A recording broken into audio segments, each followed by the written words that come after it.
Hello, in this video, I will explain to you on how to find V0 here using linearity. So there is our goal. So our goal is to find out V0. And we will use linearity. And the problem said that we need to assume that V0 is equal to 1 volt, right? So the first thing that we need to do is to assume V0 is 1 volt. So assume V0 is equal to 1 volt, but then we work backward from there. Okay, so in our assumption here, V0 is equal to 1 volt. Good. So let's see what can we get from here. Assumption. Okay, let's see here. Let's name this current here as I1. Right? But then if this is I1, we can calculate the value of I1 using this node, and I1 is going to the reference node, right? So the reference node here, the voltage here will be 0. So we can calculate I1. I1 is equal to, the current comes from V0, which is assumed to be 1 volt, and then the current goes to the reference node. So I will have 0 there. 1 minus 0, and then divided by the resistance between them. So I will have 2 in series with 4. So we add them up. So I will have 1 over 6 ampere. And that is I1. And we also do the same thing here, but for this current here, which is I2. And what is I2? I2 can be calculated. It comes from V0 here, so I will have 1 volt. Then it goes to reference node. I will have 0 volt. So 1 minus 0. And the resistance between them is 6 ohm. So I will have 6 here. And so I will have 1 over 6 ampere. Good. And that is I2. And now let's check this one here, which I name this as I3. What is I3? I3 is the sum of this current here and this here, right? Because KCL said the sum of the currents that goes in, which is this one, is equal to the sum of the current that goes out. So this one and that one. So I3 is equal to I1 plus I2, right? But we assume that from the assumption we get that I1 is 1 over 6 and I2 also 1 over 6. So we will have 1 over 6 plus 1 over 6. That will be 2 over 6, or it is equal to 1/3 ampere, right? But then if I3 is 1/3 ampere, we can find out our V1 here, right? Let's do that. So I3 here can be calculated using V1 and then minus V0, which is 1, divided by the resistance between them, which is 3. Okay, but then I3 is 1/3, right? So we will have, plug that in, I will have 1/3 here.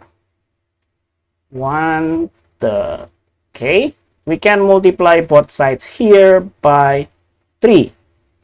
So we will have 1 is equal to V1 minus 1. And here we will have our V1 here is equal to 2 volt. Which is a nice value here because this is 2 volt. Okay, now that is V1, we can also calculate another current here, right? So we will have this current here. Let's name this as I4, right?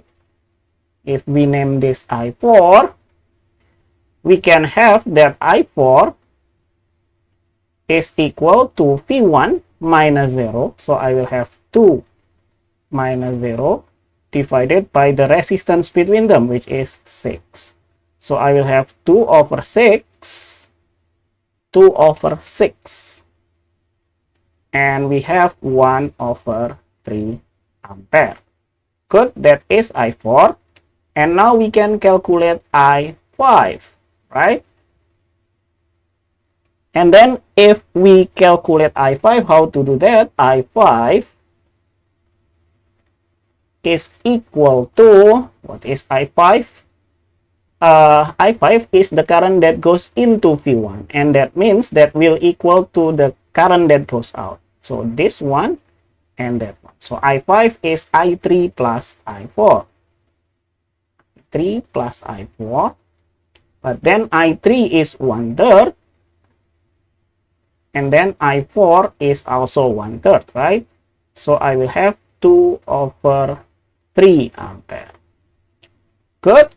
But then we can calculate V2 here. Let's just not look at this first, right? Our target is V2 here, and we calculate it from I5. So I5 is actually V2 minus V1. So we'll have V2 minus V1, but V1 is 2 volt. And then divided by 2 ohm, right? The resistance between them. But I5 is 2 over 3. So let's plug that in. So we'll have 2 over 3.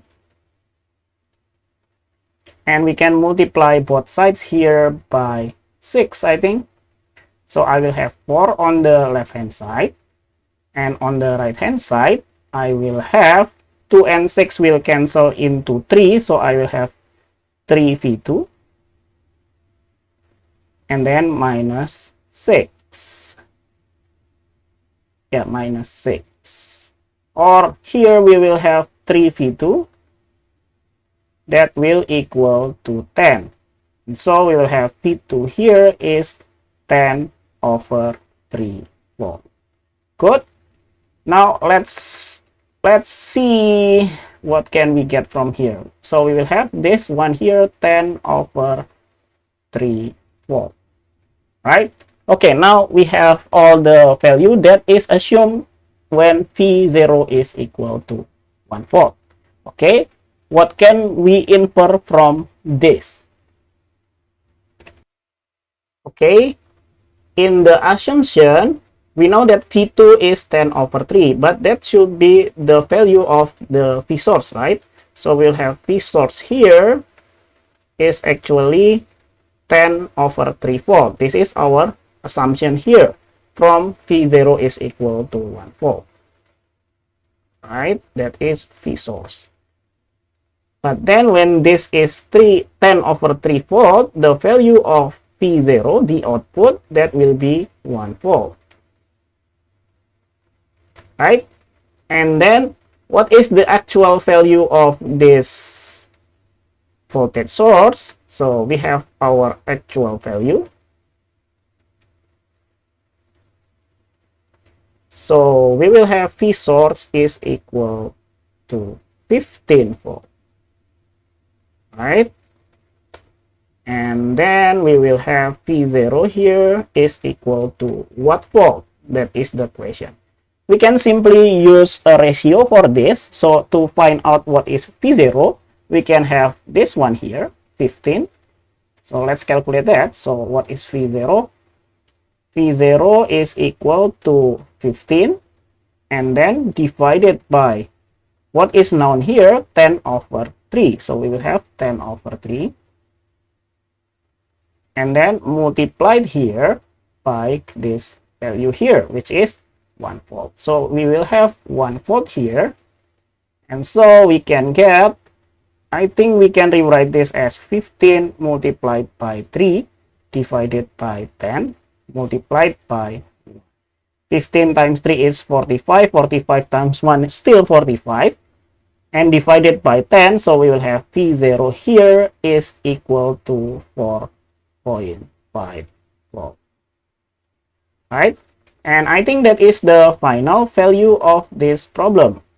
V0 is equal to 4.5 volt. So that is the second step. So use ratio to calculate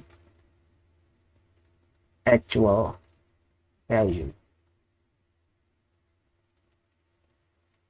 And so from here we get that V0 here is 4.54. And I think that's all for this problem. This is the final value. And thank you for watching. See you in the next video. Bye bye.